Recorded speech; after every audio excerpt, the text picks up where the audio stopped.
I don't know about you, but it is taking me longer and longer to read the news every day, particularly because I have ADD, and I am thinking about donuts about every 3.7 seconds. But mostly, it's taking me longer to read the news because of the growing number of stories that I read, and I'm like, I don't think I've ever seen this before. I don't think I've ever seen anything like this before. I don't think I could have predicted that this would actually ever be news. So then I have to go back and read it again to make sure I actually read what I just think I read. And then it turns out I did read it. And then I go, holy cow, I can't read the next story because I'm still trying to figure this one out. What are the odds? I'm going to go through a list tonight of just some things that just don't work here. The latest bizarre Secret Service sex scandal that doesn't feel right to me. Anybody else? This is the agency that was created by Honest Abe Lincoln. It doesn't have a single negative story until, it was weird, until like the Obama shows up. And then it all kind of falls apart on him. Strange, isn't it? These are officers who are so honorable that they have obviously taken bullets for presidents. They've even sacrificed their own lives. This guy with Truman. Did you even know that an officer died trying to save Truman? Did you know that? Now, I'm supposed to believe that these guys are suddenly risking the president's life by making it with some hookers. What? The president was asleep? We're just making it with some hookers. What? I don't think so. Because on top of them just being dirtbags and making it with hookers, they're making it with hookers in a foreign country. That doesn't sound like you should do that. You know what I mean? Just for, again, the president's safety. Are they dumb enough to risk getting caught over literally $47 sex? Come on. Come on. If you believe that, I tell you what, somewhere around here, I think I have some 2012 campaign swag to sell you. I don't. Not happening. So what's really happening here? Well, there's two solutions, I think, two possibilities. One, it's a setup. And this is a bad thing. Second one, not too much better. We'll get to that one in a minute. So, number one, it's a setup. Now, I want you to do something for me and go way out on a limb. And just for argument's sake, because we know this is never happening. But let's just say, hypothetically, you know, that the Obama administration is just overflowing with radical Marxists who, in the 1960s, were the ones calling the cops pigs and calling the troops baby killers and thugs and stuff like that. No, there's no reference here. This is just, I'm just making this up, okay? And these guys back in the 60s, hypothetically, were, you know, just full of contempt for anybody in power. Kind of like this guy. This guy here he's great. Was that Bill Ayers? We've got a militarized society. It's become so common sense that getting on the airplane coming out here, the first thing they said was, let all the uniformed military get on first and thank you for your service. And I said, as I always do, let's let the teachers and nurses get on first and thank them for their service. I mean, why is it everything military has got to be good and everything that has to do with actual work, real work, not jobs, real work for people? That stuff gets discouraged and marginalized. Yeah, he's so right. He's so right. First of all, Ann Romney never worked a day in his life. And the soldiers, the military, the police, that's not real work. No. Okay, now let's just say people like that or who agree with him are in charge. I know, it's like a cartoon to even think that way. What is the best way to discredit those you despise? Those evil occupiers, you know what I mean? Because you can't come out now, because you've got to keep the American people with you. You can't come out and say, oh, they're pigs. No, you can't do that. You could let the people that work with you in the park, like where he was talking, you can do that, but you have to be above that.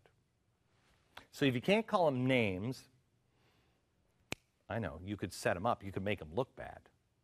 Now think about this.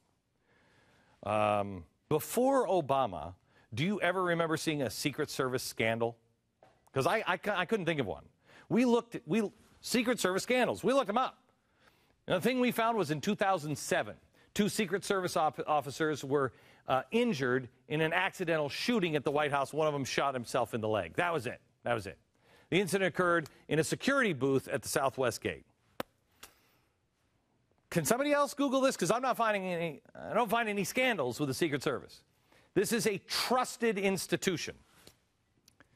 Now, how about since President Obama took over office? This is why I'm having a hard time reading the newspaper, because I keep reading back and go, I don't think I've ever seen this before. This is completely new. For instance, over the weekend, we learned about a supposed massive sex scandal where not one, not two, even though it is 1-1. No, you don't have that. It's 11 Secret Service members, many of whom, the media quickly reported, are married. And 5 U.S. military personnel, I think they were in the Air Force, they were also involved.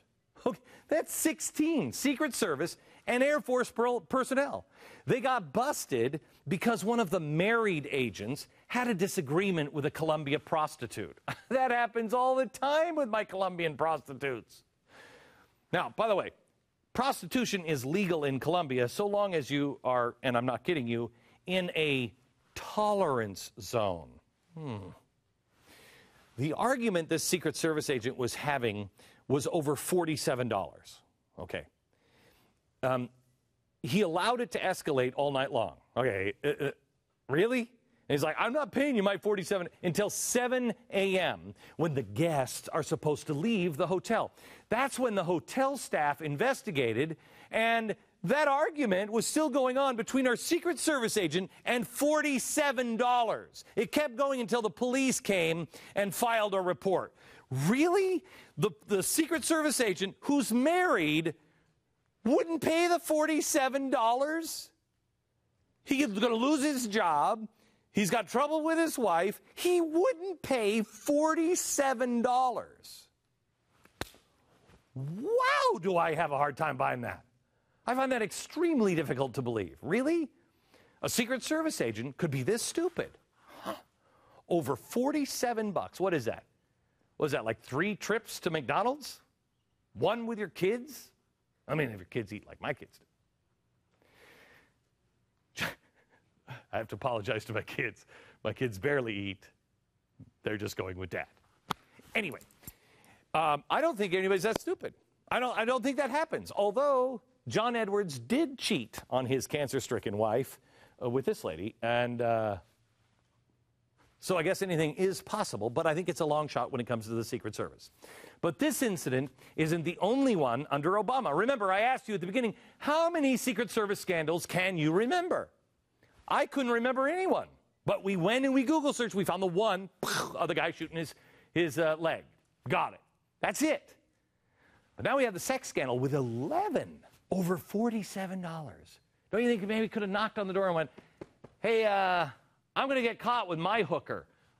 Could you pay the $47 for me? Can I borrow it? Yeah. Here's scandal number 2. Do you remember this one? In President Obama's very first White House state dinner, very first one, 2 uninvited guests, the Salahis, they just showed up. They're like, what? They just managed to slip right past the Secret Service checkpoint and rub elbows with the vice president and the chief of staff and the president. And they just took pictures. There it is. They weren't invited. How'd they get in? How'd they get in? How'd that happen? Laughing it up with the foreign dignitaries and then posted it all over Facebook. They weren't even invited. Who did the White House blame? Secret Service. Yep, the Secret Service, who, quote, did not follow proper procedures when it came to enforcing the guest list. Really? Because I don't think I've ever heard that before. Really, ever heard the Secret Service going rogue and letting strangers who aren't on the list just waltz in and hang out with a VP and a president. I've never heard that. Have you? Pretty embarrassing, though, huh? Kind of makes the Secret Service look incompetent. Stupid. Like they're trying to get the president killed or something, you know? Yeah, what would you expect? Remember how many times they've done this? Okay, well, once there and the hookers kind of helps anybody who has they're all just pigs. You know, the pig-hating radicals of the 1960s.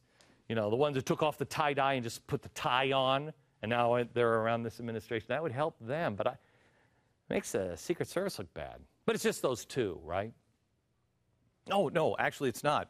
Just over a week after launching the official Secret Service Twitter account, they accidentally sent this tweet out. Secret Service had to monitor Fox for a story, can't deal with the blathering. Really? Oopsie, did we say that out loud? The agency responsible for preventing the counterfeiting of U.S. currency and all forms of major fraud in the U.S., they can pick out one single pixel that's out of place in a fake $100 bill. But I can't figure out how you Twitter shouldn't have put that up there. Really? Looking stupid again. That's 3 times in just this administration. 1 since Abraham Lincoln to now 1. 3. Now, that story, likely being mentioned in a tweet, incidentally, was another one that made the Secret Service look bad. 13-year-old kid, middle school student from Tacoma, Washington, abruptly yanked out of class and interrogated by Secret Service agents without waiting for the child's parents to arrive. Because you know them, they're thugs. Why did they do this? Because he posted his Facebook wall, and since Osama was dead, he posted that he should take precautions because there could be suicide bombers. Quick, call the Secret Service. The kid was scared out of his mind and, quite obviously, not a threat. Once again, the Secret Service looks bad. And who could forget this super classic? President Obama is departing the United States Embassy in Ireland, riding in his super limo. Large fans there, and then he's just driving along and, oops! Really? Well, sorry, we're stuck. Really? The Secret Service, who I've met these guys, they chart out every inch of the motorcade route. They plan fake out routes just in case something happens. Security procedures you can't even imagine. And they didn't notice that there was a little bump coming out of the embassy. Who driving car today? Really? How about Obama's trip in India? While the initial media reports grossly overestimated the cost of the trip, it was still a wildly dangerous and many would argue completely unnecessary risk. We knew his whole itinerary before he went. Remember that? And then he stayed at the Mumbai Hotel, the same one that just 2 years earlier was one of the targets in a massive terrorist attack that killed 164 people and wounded at least 308. But who's counting? It's a terrible spot strategically because your exit routes are all cut off by water, so the president can't get out. That's not smart. Once again, the Secret Service looks bad, like they're haphazardly putting the president's life in danger. Let me ask you something. Honestly, have you ever seen the Secret Service do any of these kinds of things? Ever? The Secret Service is bedding down with hookers. They're carelessly plotting out routes in foreign countries. They're approving insanely risky locations for foreign trips, publicly tweeting slams on news networks, interrogating kids before the parents get there, allowing anyone just to walk into the White House and snuggle up next to the president.